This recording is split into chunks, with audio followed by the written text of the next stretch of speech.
Fellow builders, here's a little video on how I do my sight glasses, and it is really easy to do. A little bit of borosilicate from any chemical sort of chemistry or hardware store should sell it, and they normally sell it in lengths of meter.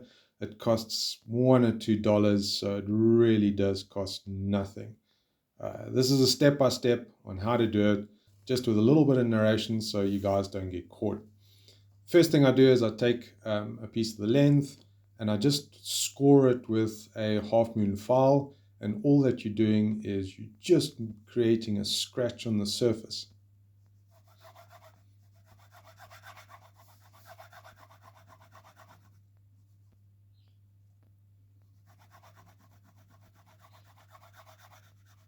So one thing I'm not going to do in this video is I'm not going to speed it up or do anything like that, because then a lot of the guys will get caught out and they think that it takes longer than it does or shorter than it does. And then you just sort of snap it on that line. It breaks real clean and easy. But unfortunately, you do end up with an edge that you can't use on the loco. So you do need to polish that edge. And the easiest way to do that is with flame polishing.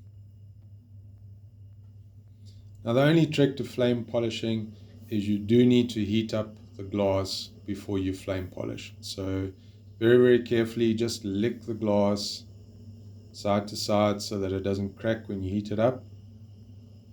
And then you flame polish the ends.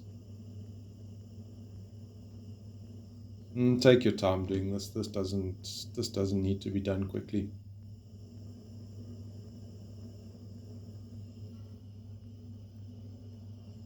So typically what you're looking for is the end of the glass will start going a red color, and the color of the flame becomes more orange or more yellowy orange, and then you know you're getting to the point where you're starting to flame polish the ends.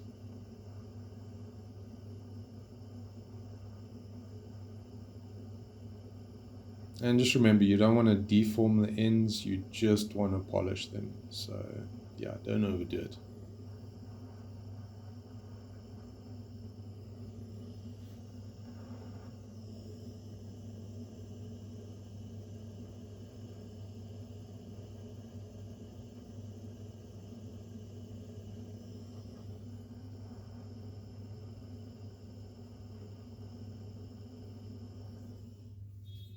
And then finally, just put an old glove over it so that it cools down nice and slowly.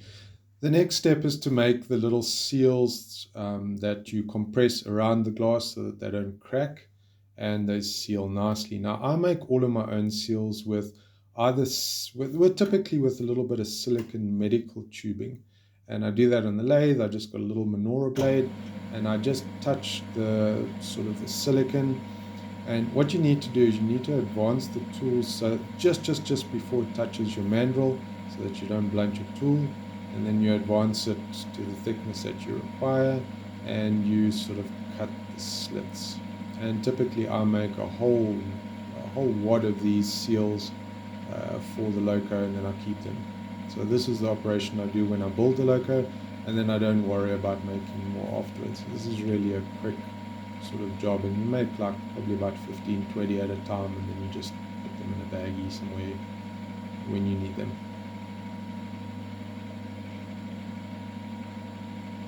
So typically my cutting speed here is probably about 120 rpm, 200 rpm, not too quick. And the oil that I put on sort of right in the beginning is just to make sure that the silicon doesn't move on the mandrel because it gets stuck up against the blade, which can happen. So you put a little bit of oil, it cuts really, really nicely, and it won't move on your mandrel.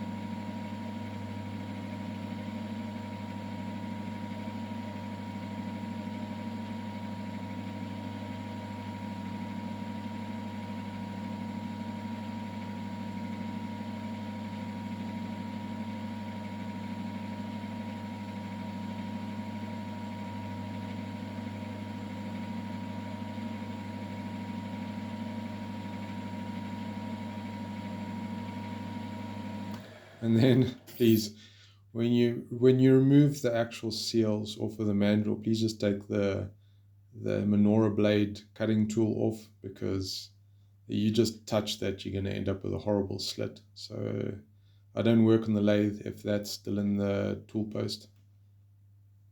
And then you literally take them off one at a time and you have perfect square seals.